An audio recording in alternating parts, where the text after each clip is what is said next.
Welcome to Kenton Teaches. Enjoy the video. In this video, I will show how to play Fall Guys on Epic Games.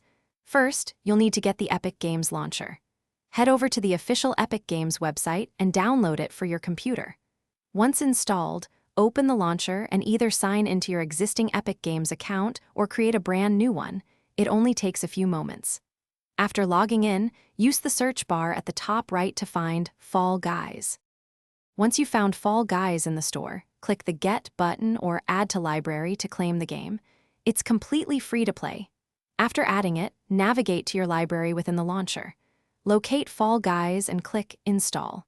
The download size is approximately 2 gigabytes, so make sure you have enough space.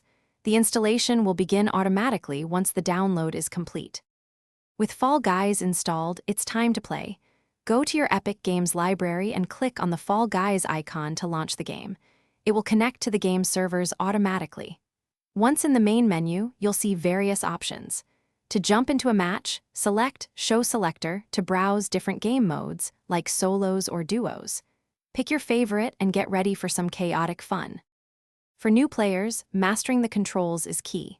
Practice jumping, diving, and grabbing to navigate obstacles effectively. Don't be afraid to observe how experienced players tackle different rounds. You can learn a lot from their strategies. Remember, Fall Guys is about fun and persistence. You might not win every round, but every game offers a chance to improve your skills and enjoy the vibrant, chaotic challenges. Thanks for watching. Please subscribe if this video was helpful.